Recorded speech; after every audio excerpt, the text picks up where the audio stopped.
আসসালামু আলাইকুম রহমতুল্লাহ। আমরা 3 দফা দাবি নিয়ে আজকে স্বরাষ্ট্র মন্ত্রণালয় ঘেরাও করেছি। ইতিমধ্যে আমাদের একটি মিটিং হয়েছে। আমরা আমাদের দাবিগুলো আপনাদের সামনে উত্থাপন করছি। আমাদের 1 নম্বর দাবি, আমাদের ভাই উসমান হাদির উপর গুলিবর্ষণের সঙ্গে জড়িত প্রত্যক্ষ হামলাকারী, পরিকল্পনাকারী ও সহায়তাকারী সকল সন্ত্রাসীদেরকে গ্রেপ্তার করতে হবে। গোয়েন্দা সংস্থা সহ রাষ্ট্রের সকল সংশ্লিষ্ট অর্গানকে দ্রুত জবাবদিহির আওতায় নিয়ে আসতে হবে এবং যাদের গাফলতি প্রমাণিত হবে তাদের বিচারের মুখোমুখি করতে হবে। একই সঙ্গে যারা এই হামলাকে সমর্থন জুগিয়েছে, হাদি ভাই এবং জুলাই বিপ্লবীদের হত্যাযোগ্য করে তুলেছে, সেই কালচারাল ফেসিস্টদেরকে সামাজিকভাবে বয়কট করতে হবে। এই সব ব্যবস্থা অনতিবিলম্বে দৃশ্যমান করতে হবে। 2 নম্বর দাবি, আগামী 48 ঘন্টার মধ্যে নিষিদ্ধ লীগের বিরুদ্ধে এলাকাভিত্তিক চিরুনি অভিযান শুরু করতে হবে।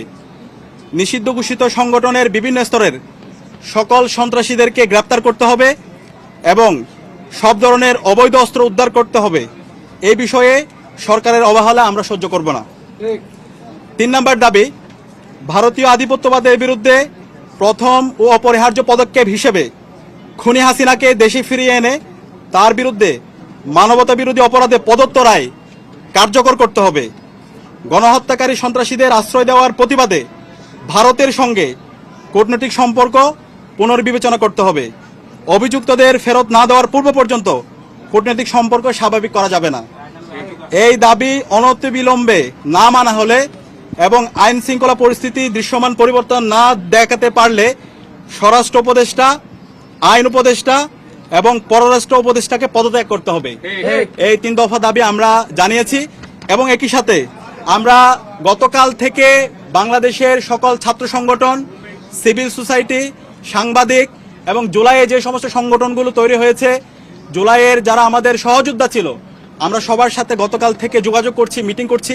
ছাত্রদল, ছাত্র শিবির, ইন্ডিপেন্ডেন্ট অ্যাক্টিভিস্ট এবং বামপন্থী সংগঠন, ইসলামিক সংগঠন এবং সব ধরনের নাগরিক, ছাত্র এবং নাগরিকদের সাথে আমরা যোগাযোগ করেছি।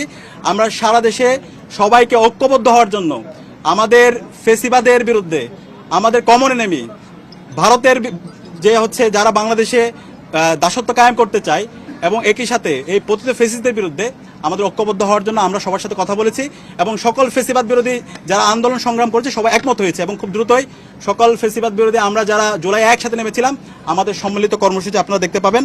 এবং একই সাথে আমরা সারা দেশের মুক্তিকামী ছাত্র জনতাকে আহ্বান করছি, আমাদের প্রত্যেকটা পাড়ায় পাড়ায়, প্রত্যেকটা ওয়ার্ডে ওয়ার্ডে আমরা যেন দেশে